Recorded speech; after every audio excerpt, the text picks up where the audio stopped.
ఓకేనా? Ready ready sir. నమస్తే sir. నమస్తే అండి. సో బాలకృష్ణ గారికి ఎంతో ప్రతిష్టాత్మకమైన అవార్డు వచ్చింది, పద్మభూషణ్. సో ఎట్లా అనిపిస్తుంది మీకు? చాలా హ్యాపీగా ఉంది, చాలా చాలా హ్యాపీగా ఉంది.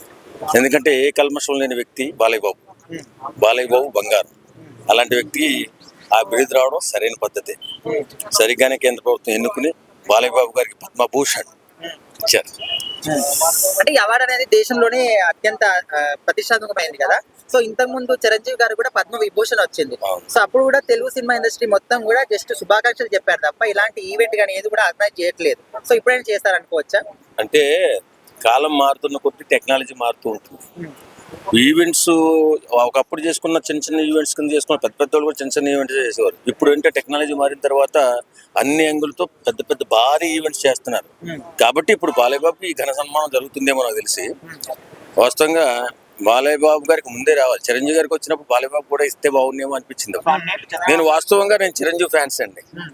అప్పుడు నేను అనుకున్నా, ఏంటి నేను బాలయ్య బాబు కూడా ఇస్తే బాగుంది కదా.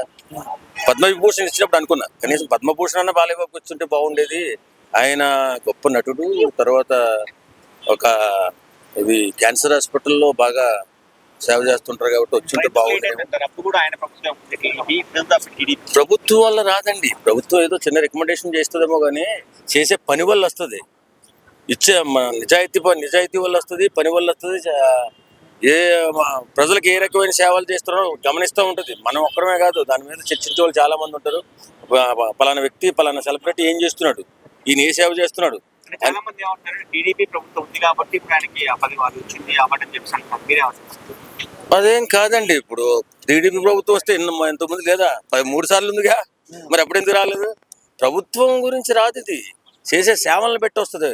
ఎన్టీఆర్ గారిని ఎందుకు గుర్తించలేదు ఇంతవరకు? ఎన్టీఆర్ గారినా భారతరత్న ఇస్తారని కొంచెం నిదానంగా వస్తుందేమో అనుకుంటున్నాం మేము కూడా కొంచెం. ఎందుకంటే కేంద్ర ప్రభుత్వం గుర్తించినప్పటికీ సార్ ఇప్పుడు సామాజిక సేవ చేసే వాళ్ళు, రాష్ట్రాల కోసం కష్టపడే వాళ్ళు, మన గద్దర్ లాంటి వాళ్ళు చాలా మంది ఉన్నారు. సో వీళ్ళని గుర్తించకుండా అంటే ఇలాంటి వాళ్ళకు కూడా వచ్చేది ఉండేదని కొంతమంది క్వశ్చనింగ్ చేస్తున్నారు. ఏంటి అన్నీ ఒకేసారి ఇవ్వరండి. కేంద్ర ప్రభుత్వం దృష్టికి ఏదైతే వెళ్ళిందో, ఏ ప్రపోజల్ వెళ్ళిందో ఆ ప్రపోజల్ పరిశీలించి అతను అర్హుడా కాదా అని నిర్ణయించి ఇస్తుంది.